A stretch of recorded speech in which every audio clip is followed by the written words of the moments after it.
tuwing araw po ng linggo, mga kapatid, ito po ang dapat na makita natin. Maging aware po tayo sa kung paano ang dyablo ay kumikilos sa ating buhay.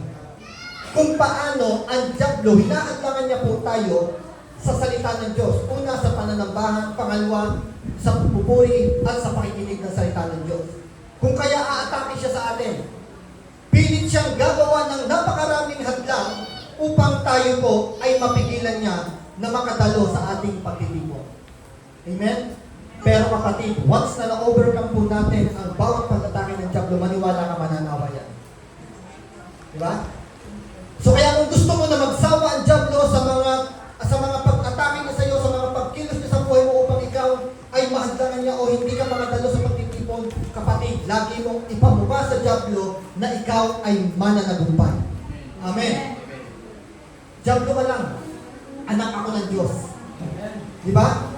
Wala kang kakayahan upang ako ay hadlangan na dumalo sa pagtitipon, sapagkat ako bilang anak ng Diyos, buhay ko ang manambahan sa Diyos. Amen. So yan po ay malalakaran lamang ng isang tao kapag tayo po ay lalong lumalago sa ating pananampalataya. Amen? So napakahalaga po nito. So dito po ang ating pag-aaral sa about faith. So about faith po ngayon ang ating pong pag-aaralan. Tingnan niyo po, sabi dito.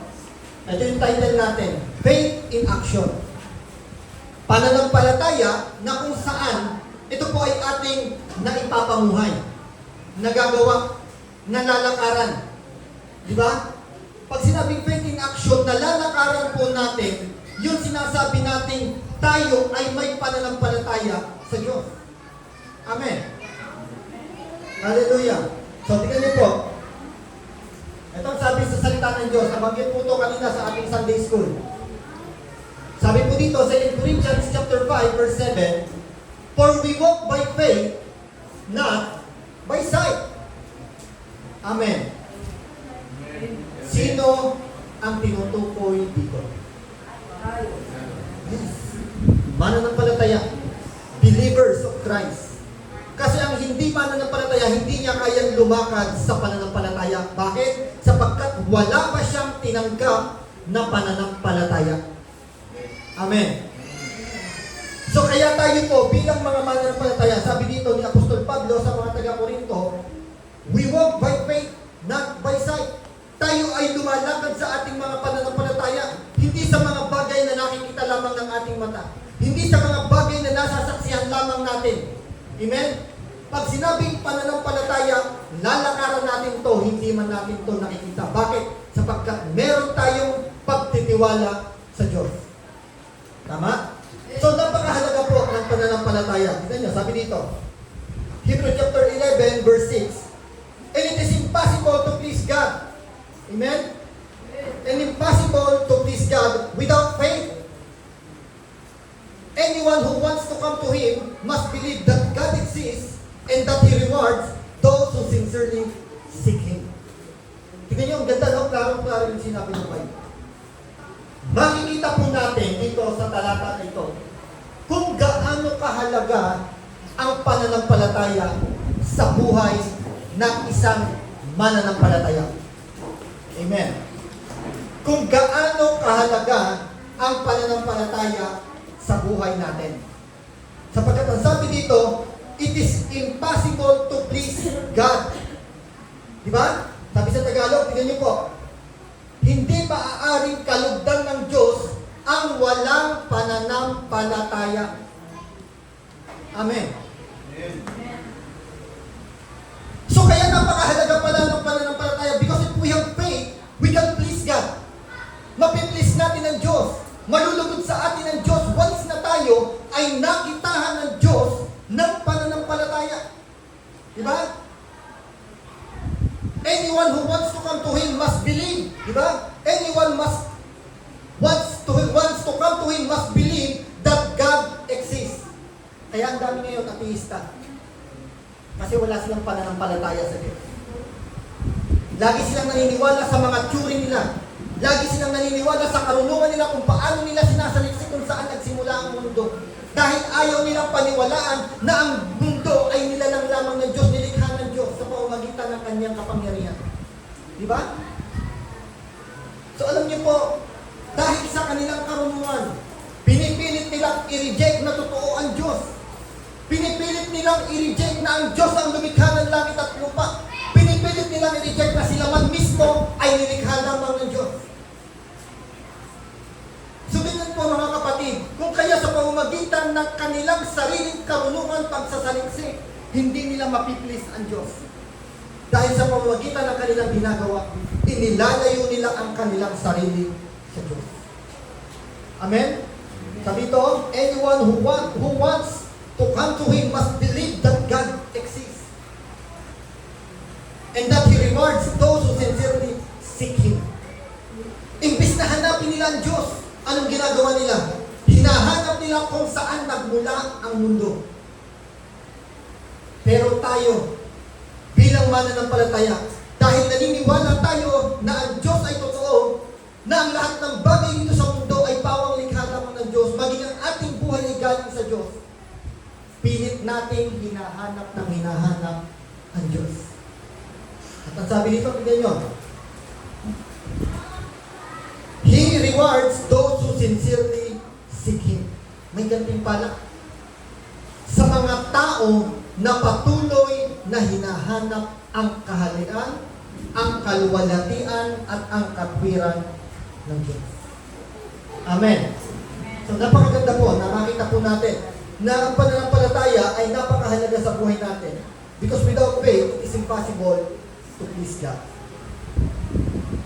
At ang pagpipli sa Diyos o mabigyan ng kaluguran ng Diyos, dapat ito po ay isa sa dinidesire ng mga Kristiyano. Amen? Alam niyo po, ang tunay na Kristiyano, hindi po natin pwedeng hindi i-desire na ma-please natin ang Diyos. Kasi once na naunawaan po natin na tayo po ay tinubos ng ating Panginoon Kristo, once na tayo po naunawaan po natin ang pagliligtas na Kanyang ginawa, mga kapatid, tayo po ay lalalim sa pagnanais na tayo ay makapagbigay ng kaluguran sa Diyos. Amen? Mga kapatid, ikaw mismo sa sarili mo, dinidesire mo ba na mabigyan ng kaluguran ng Diyos sa buhay mo? Amen? So alam po natin mismo sa sarili yan. O baka wala tayong pakialam, mabigyan man ng kaluguran ng Diyos o hindi man matuwa sa atin ang Diyos, wala pa rin tayong pakialam. So dapat po meron po tayong awareness sa bawat ginagawa natin. Ito ba ay kalulugdan ng Diyos o ito ay hindi kalulugdan ng Diyos? Ito ba ay paghakbang ko bilang pagpapakita ng pananampalataya o ito ay paghakbang ko dahil sa sarili ko lamang kagustuhan? Diba? So dapat nagiging maingat po tayo sa bawat gagawin natin. So the definition of faith, yung Bible, nagbigay po siya ng clear definition of faith. Diba? Hindi na po natin pwedeng hanapin ito kung saan-saan. Kasi kung gusto po nating maunawaan kung ano ang ibig sabihin ng faith, nagbigay na po ang Bible ng clear definition of faith. Sabi po dito, faith is the confidence that what we hope for will actually happen. Ano sabi? Ang pananampalataya ay ang katiyakan na ang lahat ng ating inaasahan ay mangyayari. Amen. Kaya nga, we walk by faith, not by sight. Kasi paano natin masasabi na nananampalataya tayo sa isang bagay kung ito ay hawak ng ating mga kamay at nakikita lamang natin? Sabi dito, faith is a confidence that what we hope for will actually happen. It gives us assurance about things we cannot see. Ano ba yung hindi natin nakikita? Nakita mo na ba ang Diyos? Nakita mo na ba ang Diyos? Harap-harapan. Walang mga kapagsabi sa atin, ako pastor, nakita ko ang Diyos harap-harapan. Maaring nakausap natin ang Diyos, pero hindi natin totally nakita ang Diyos sa ating harapan. Di ba? By our physical eyes, nakita natin ang Diyos, hindi po natin nakita. Wala ni isa man sa atin dito mga kapagsabi na nakita natin ang Diyos. Pero, pinapaniwalaan natin na ang Diyos ay totoo. That is what we call faith. Di ba? Kapag naniniwala na tayo na ang Diyos ay totoo, faith, may pananampalataya ka sa Diyos. Kasi katulad sinabi natin kanina, yung mga ateista, pilit nilang inaayawan na maniwala sila. Pilit nilang nire-reject na ang Diyos ay totoo. Gusto nila maniwala sila na hindi totoo ang Diyos. Di ba? Dahil wala silang pananampalataya sa Diyos. Sabi dito, faith is the confidence that what we hope for will actually happen. Anuman ang ating inaasahan, yun ang ginagawa o gagawin ng Diyos sa buhay natin. Nakita mo na ba na ikaw ay ligtas? Nakita mo na ba na ikaw ngayon ay nandoon sa langit na kung saan inihanda ng Diyos para sa kanyang mga mananampalataya? Di ba wala pa? Hindi pa natin nakikita eh. Ang katotohanan nga, nandito pa tayo ngayon sa mundo na kung saan napakaraming problema. Ang katotohanan, narito pa tayo sa mundo na kung saan napakaraming umuusig sa atin. Napakaraming namumutya sa ating mga mananampalataya. Na kung saan ang daming temptation. Pero ang sabi ng Bible, ligtas ka na. Do you believe? Pinapaniwalaan mo ba ito? Yan ang pananampalataya. Hindi mo pa man nakikita na ikaw ay nandoon na naglalakad, nananahan, naninirahan doon sa bayan na langit na inihanda ng Diyos. Naniniwala ka na ang buhay mo ay hawak na ng Diyos. Amen.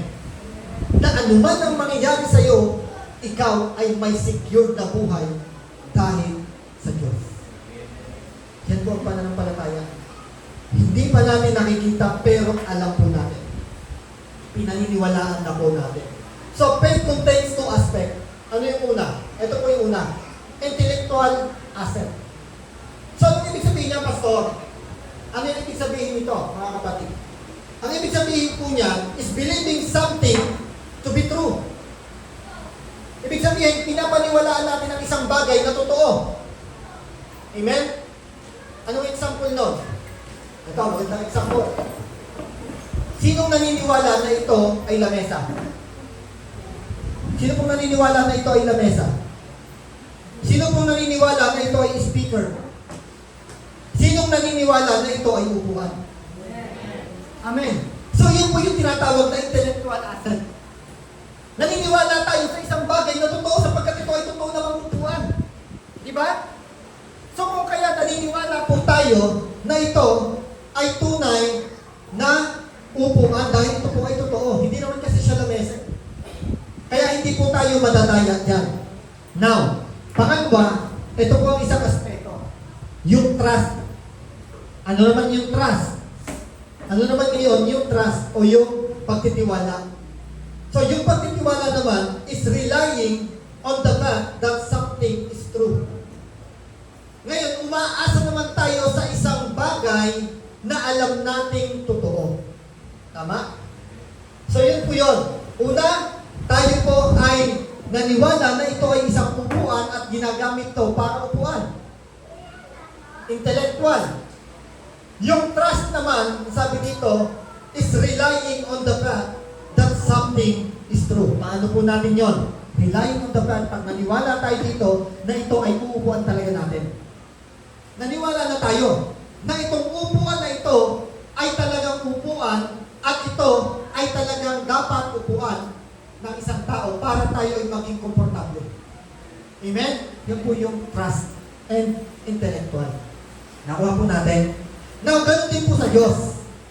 Do you believe that Jesus is true? Amen.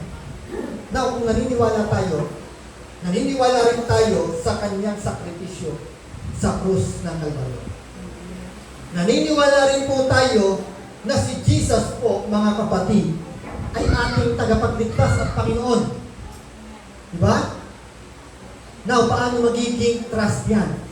Intellectual pa lang kasi naniniwala tayo sa what is true dahil sinabi ng Bible. Paano magiging trust? If we rely ourselves to Jesus. Kapag ipinagkatiwala na natin, isinurrender na natin ang ating buhay sa ating Panginoong Jesucristo. Kasi kung nandun lang tayo sa unang aspeto, yung intellectual asset, mga kapatid, alam niyo po, para lang tayong yung demonyo. Diba? Basta bakit? Kasi even the Bible ang sabi, even the demon, naniniwala sila na ang Diyos ay totoo. Diba? Sabi po dito, you say you have faith, for you believe that there is one God, good for you. Diba? Sabi ni Santiago, even the demons believe this, and they tremble in terror. Yung demonyo nga daw, naniniwala din sa Diyos. At sa kanyang paniniwala, nanginginig pa nga daw ang demonyo. Ay, diba? Kaya lang, yung demonyo, hindi niya kayang magtiwala sa Diyos. Basta bakit? Hindi niya nga kayang ipasakop ang buhay niya sa Diyos. Patuloy nga siyang nagre-rebelde sa Diyos. Patuloy nga niyang ginagawa ang mga bagay na alam nilang kontra sa Diyos. Diba? Kaya don't let the demon attack you. O don't let the demon control your life. Bakit? Paano natin masasabi na tayo ay kinukontrol ng demonyo? Kapag ang ating mga ginagawa ay alam po natin na labag sa pagnanais na hindi gusto ng Diyos, mga kapatid, inaalaw po natin ang demon na kontrolin ang ating buhay. Kaya wag po natin hayaan, mga kapatid. Don't let the demon control your life. So, ibig sabihin, ang demonyo pala ay katulad din ng tao na naniniwala sa Diyos. Tama? Pero ang demonyo hindi niya kayang magpasakop sa Diyos. Now, kapatid, ang tanong, kaya mo bang magpasakop sa Diyos? Are you sure? 100% sure? Pag sinabi ba ni Lord, pumunta ka doon sa lugar na yon, kaya mo? Si Boy, hindi daw. Umiling eh. Pag sinabi ba ni Lord, na gawin mo ang bagay na to, gagawin mo? Hindi po natin magagawa kung tayo ay walang pananampalataya totoo sa Diyos.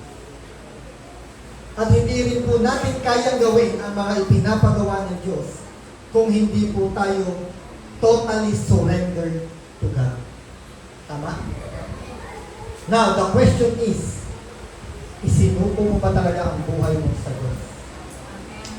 Nag-submit ka ba talaga ng buhay mo sa Diyos? Magkakaalaman niya. Diba? Kasi kung isinuko natin ang buhay natin sa Diyos, kung ano ang sabihin ng salita ng Diyos, gagawin po natin. Kung ano ang sabihin ng salita ng Diyos, lalakaran po natin. Kaya nga, faith in action. Kasi ang isang tao na nagsabi, sinurrender ko na ang buhay ko sa Diyos, Pastor. Totally committed na ako sa ating Panginoon, Pastor. Ngayon sinabi ng Pastor, kapatid, may hayo tayo. Sige po, Pastor. Busy pa ako ngayon. Ay, Pastor, next time na lang po ako. Medyo may pinagkakaabalahan po ako. Hallelujah. Paano kung kailangan ka doon dahil meron palang yung patutuo mo ay magiging instrumento pala ng Panginoon para yung isang tao na dumadaan sa matinding pagsubok ng kanyang buhay, makita na kung paano ka binago ng Diyos, kung paano inayos ng Diyos ang buhay mo sa pamamagitan pala nun, maboborn again yung tao na yun. Pero ang sabi mo, Pastor, busy pa. Amen? Kapatid, if we are totally committed to God and if we are totally submitted to God, ano man ang hilingin ng Diyos sa iyo, gagawin mo. Tama? Hallelujah. Pagpapasakot po sa Diyos, napakahalagang katangian ng isang Kristiyano. Meron niya ako nakita sa Facebook, picture siya, dalawang modern Christian and yung Christian ng panahon ng mga apostol. Ang sabi doon, yung panahon ng mga apostol, yung mga Kristiyano, sinusunog na, pero tuloy pa rin sa pananampalataya. Sa modern Christian ngayon, ipinagsisigawan na may pananampalataya, pero nagutong tumigil sa pananampalataya. Amen? Nakita natin ang napakalaking pagkakaiba, modern Christian sa yung panahon ng Kristiyano noon. Bakit ano ngayong pagkakaiba? Kasi sila talagang they are totally surrendered their life to God. Isinuko talaga nila ang buhay nila na kahit mamatay, Panginoon. Kaya nga sabi ni Paul, for to live is for Christ and to die is gain. Sapagkat naunawaan niya na ang halaga ng buhay ng tao sa mundong ito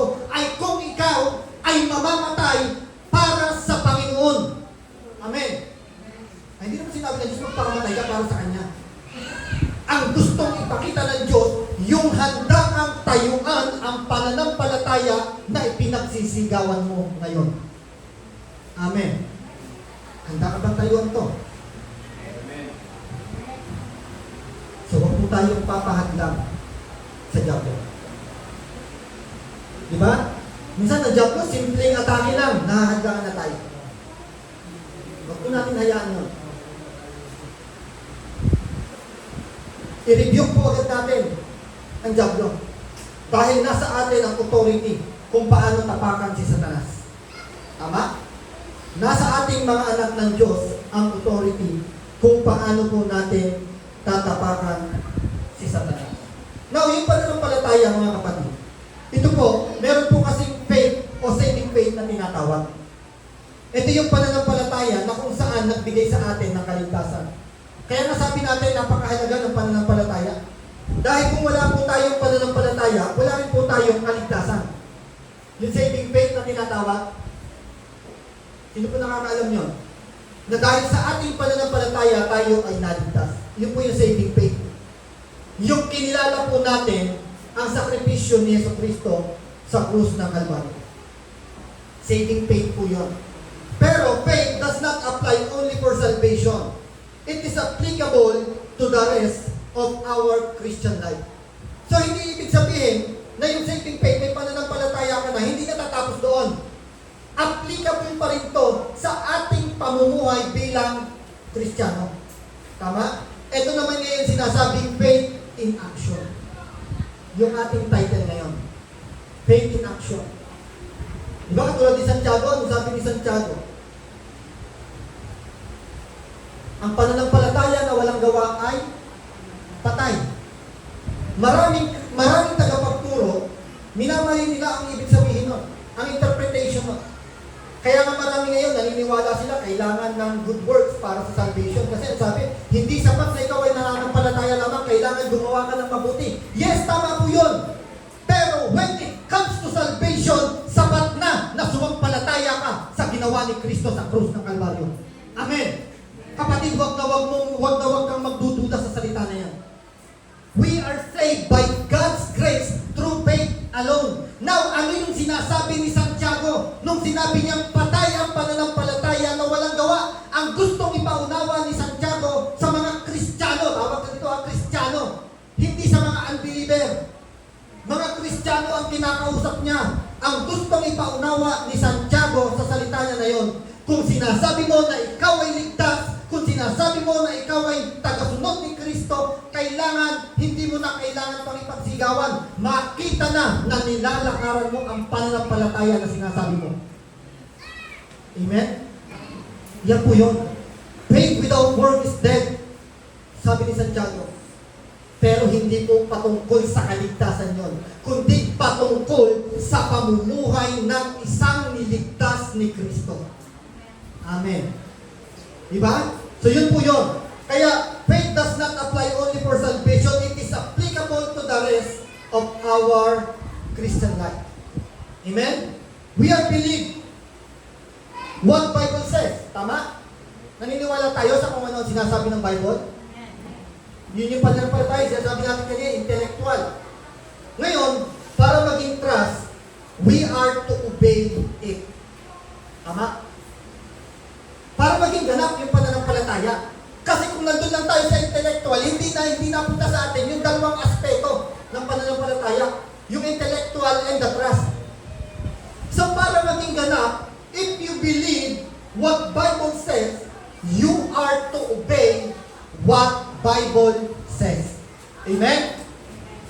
So kung ano sinasabi ng Bible ngayon, susundin natin. Mahirap, totoo po yun. Mahirap po talaga. Diba? Mahirap po kapag ang sinasabi ng Bible ay unahin natin siya. Mahirap po yun. Mahirap po yun pag hindi po natin tinitignan ang sakripisyo ni Kristo sa krus. At magiging mahirap po yun pag nananangan tayo sa sarili nating lakas, sa sarili nating karunungan, at sa sarili nating kakayahan. Pero pag tayo po ay nananangan sa pananampalataya natin sa Diyos at sa kalakasan na galing sa banal na Espiritu, magagawa natin yun. Amen. We are to believe the promises of God. Amen? Naniniwala po tayo sa mga pangako ng Diyos. Pananampalataya po yan. Intellectual. Para maging trust, let us live accordingly. Mamuhay naman tayo ngayon nang naaayon sa pangako ng Diyos. Amen? So, we are to agree the truth of God's Word. Amen? Naniniwala tayo. Sumasang-ayon tayo sa katotohanan ng salita ng Diyos. At para maging trust, ito po, allow ourselves to be transformed by God's Word. Pahintulutan po natin na ang buhay po natin ay laging baguhin ng salita ng Diyos. Tama? Kasi wala pong may kakayahang bumago sa isang tao. Tanging ang salita lamang po ng Diyos. Wala po dito magsasabi ako, pastor, na bago ko ang sarili ko. Dati ganito ako, pero binago ko talaga yung sarili ko. Inalis ko yun, hindi na ako nagagano'n ko, hindi ko. Kaya lamang tayo ngayon ay narito dahil sa biyaya ng Diyos at naunawaan po natin ang kanyang salita at binago tayo ng salita ng Diyos. Amen. So, tignan nyo yung importance of faith. Kung titignan po natin yung example dito sa Hebrew chapter 11, pag binasa po natin to, ang chapter po na ito ay pumapatungkol po sa pananampalataya sa Diyos. Makikita po natin dito yung mga heroes of faith. Katulad ni Abel. Diba? Si Abel, si Enoch, si Noah, si Abraham, at marami pa. So si Abel, sabi doon, siya ay kinalugdan ng Diyos because of his offering. Tama? Pero tignan niyo po, hindi siya kinalugdan dahil lamang doon sa offering na yon. Mas higit na kinalugdan ng Diyos si Abel kaysa kay Cain dahil sa offering. Pero hindi po yung offering o yung ginawa na yun ni Abel ang siyang sanhi kung bakit siya kinalugdan ng Diyos. Sabi po dito sa verse 4, tignan niyo po ito ha, klaro-klaro ang sinabi ng Bible. Dahil sa pananampalataya sa Diyos, si Abel ay nag-alay ng mas mabuting handog kaysa sa inihandog ni Cain. So kaya pala nakapag-alay si Abel ng mas mabuting handog sa Diyos kumpara kay Cain. It's because of faith. Pananampalataya. Yun ang naging dahilan kung bakit mas kinalugdan siya ng Diyos sapagkat si Abel ay nakitahan ng Diyos ng pananampalataya kumpara kay Cain. Amen. Pangalawa, si Enoch. Ang sabi si Enoch, siya yung kauna-unahang na-rapture. Diba? Alam niyo ba yan? O ngayon nyo lang nalaman? Si Enoch ang kauna-unahang na-rapture. At ang sabi doon, si Enoch ay lumakad na kasama ng Diyos. Sabihin talagang namumuhay siya na kasama ng Diyos. At ang sabi, si Enoch ay kinuha ng Diyos. Hindi itinala ang kanyang kamatayan. Ibig sabihin, ni-rapture si Enoch ng Diyos. Now, naging kalugod-lugod ba si Enoch dahil lumalakad siya sa kalooban ng Diyos? Yes, pero kaya siya lumakad sa kalooban ng Diyos dahil din sa kanyang pananampalataya sa Diyos. Faith. Yun pa rin ang pinagmulan. Yun pa rin ang naging ugat. Pananampalataya pa rin sa Diyos. Pangatlo, si Noah. Anong ginawa ni Noah? Si Noah nagtayo ng napakalaking arka. Diba? At nalugod ang Diyos. Natuwa ang Diyos kay Noah. Pero hindi dahil nagtayo siya. Kundi dahil si Noah ay may pananampalataya sa Diyos kung kaya nagawa niyang itayo ang arka na ipinaputos sa kanya ng Diyos. Even si Abraham, naging kalugod-lugod siya sa Diyos hindi dahil sa ginawa niyang pagsunod na pinapunta siya ng Diyos sa Kanaan, pumunta siya. Kaya niya nagawa yun dahil sa pananampalataya niya sa Diyos. Amen. So tingnan po natin, napakagandang makita po natin ito, na napakahalaga talaga ng pananampalataya sa buhay ng tao. Now, ito po, yung faith in action. Paano natin may apply yung faith in action na po? Una, faith in action is having confidence and hope in what we see and what is not seen yet known to be there. So ito yung sinasabi kanina, yung faith in action daw, mga kapatid, para malakaran po natin to, ang sabi, lagi po tayong umasa na ang bawat bagay na sinabi ng Diyos, kasi ang bawat bagay na sinabi ng Diyos, hindi naman lahat nakikita natin yan. Pero nilalakaran po natin ito. Na tayo ay umaasa na ang Diyos ay mabuti at ang Diyos ay nagliligtas. Tama? Hindi naman natin nakita ang Diyos. Pero inaasahan po natin ito. Ngayon, pag ito po ay ating nalalakaran, na ipapamuhay natin ang pananampalataya at ang kaligtasan na ibinigay sa atin ng Diyos, ito yung tinatawag na faith in action. Number 2, faith in action, learning to let go and let God control. Nagawa na natin na ipanaubayan na natin sa Diyos ang lahat.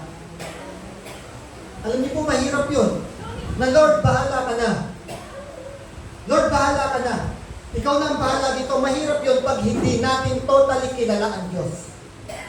Pero kung kilala po natin ang Diyos, mga kapatid, magagawa po natin ng learning to let go and let God.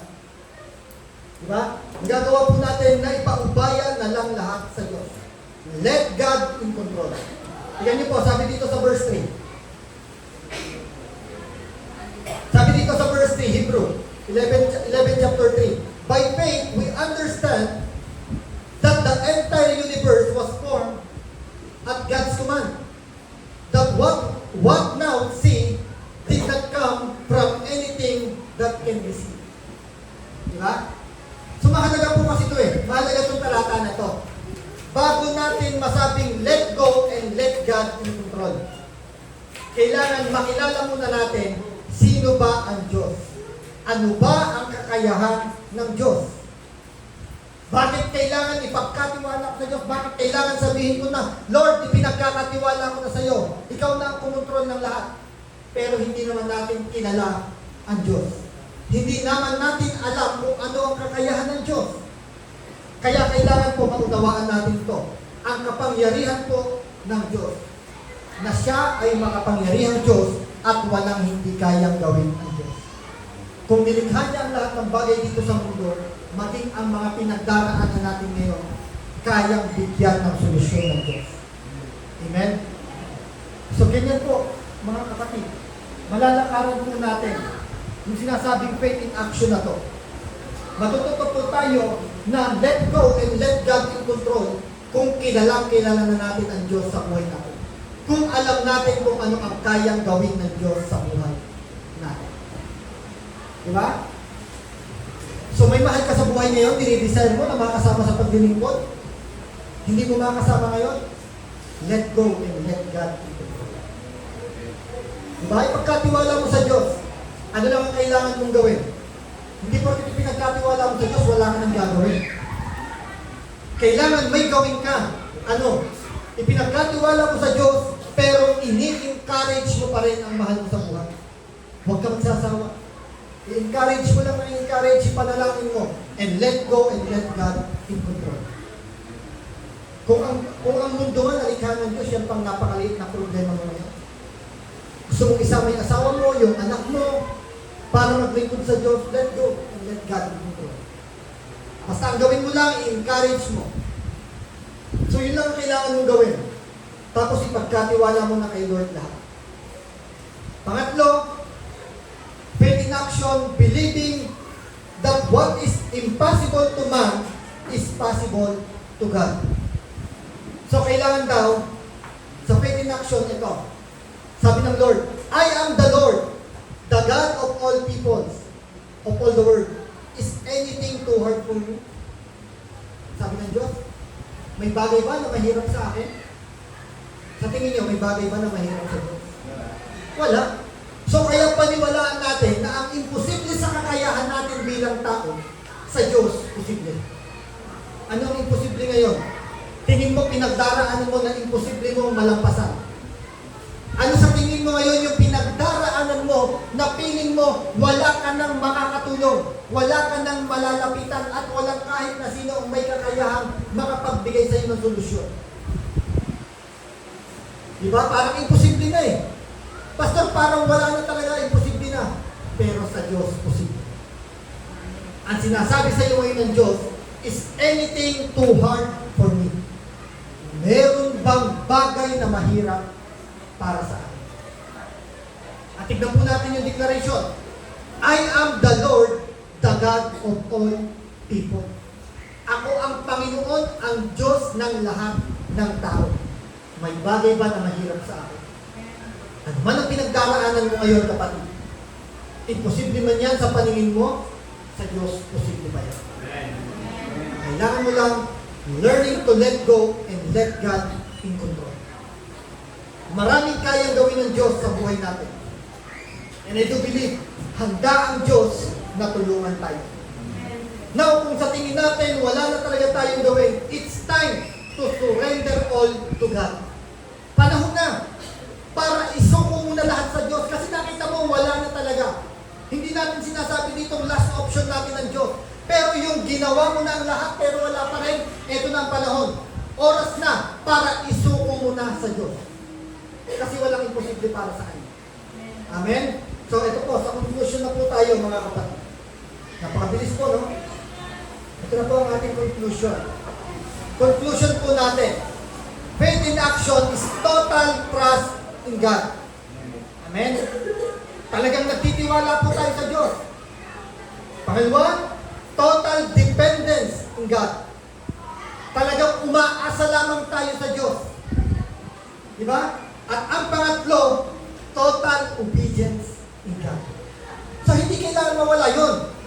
Nagtitiwala tayo, dumidepende tayo sa Diyos, so kailangan may pagsunod din tayo sa Diyos. Kasi paano natin masasabi na tayo ay tunay na nagtitiwala sa Diyos, tunay na dumidepende sa Diyos, pero hindi natin kayang sundin kung ano ang ipinapagawa ng Diyos. Eh kung sabihin sa'yo ng Diyos ngayon, Lord, ako nagtitiwala sa'yo, pero sabihin sa'yo ng Diyos, sige, unahin mo ko. Kung talagang nagtitiwala ka sa akin, kung talagang dumidepende ka sa akin, unahin mo ko.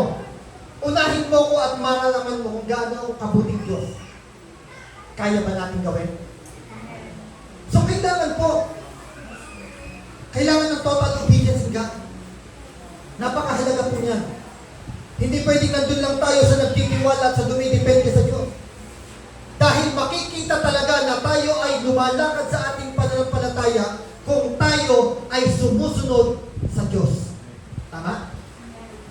Yun po kasi ang magpapakita sa pamamagitan ng ating paglakad sa pananampalataya na meron tayo, makikita ng mga tao na tayo ay tunay na nagtitiwala sa Diyos. Amen. So ito po ay sinasabi namin kanina, faith in knowing in God is knowing na lahat ng ginagawa mo para sa Panginoon ay hindi masasayang. Tama?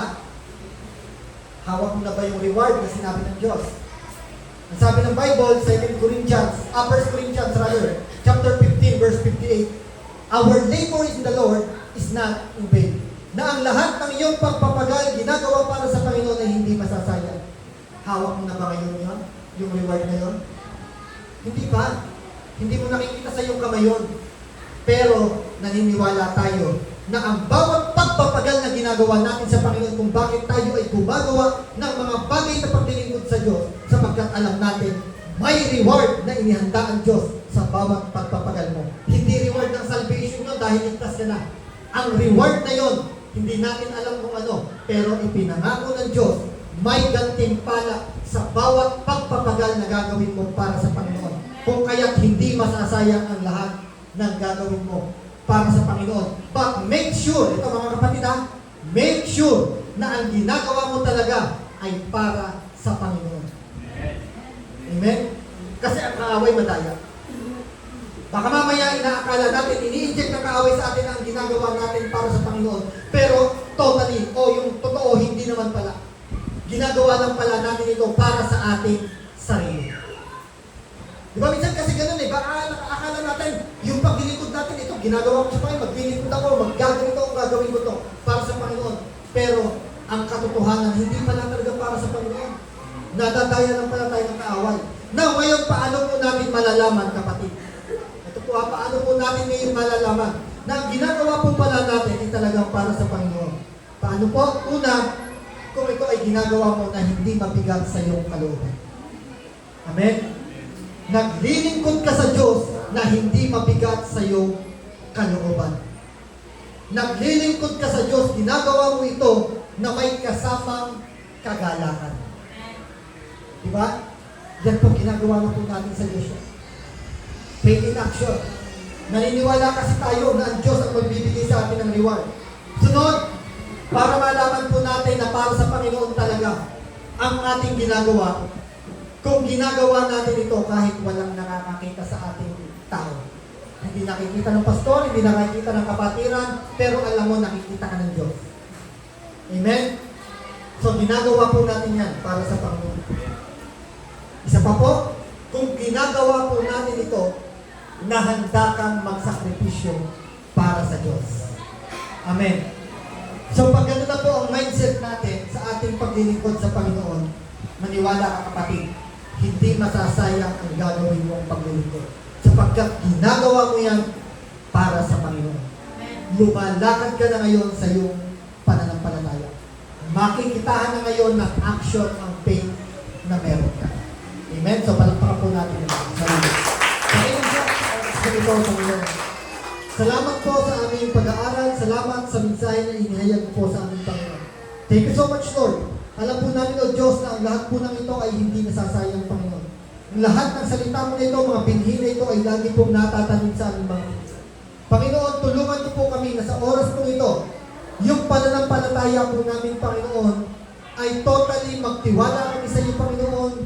Umasa kami sa iyo at higit sa lahat, Panginoon. Sundin po namin ang iyong kalooban. Sundin po namin kung ano ang nais mong ipagawa sa aming Panginoon. Thank you so much, Lord. Tulungan mo po kami na malakaran ang aming pananampalataya. Patatagin, palaguin mo po kami sa pananampalataya ang ipinagkaloob mo sa amin. Sa pangalan ni Jesus, Amen. Amen.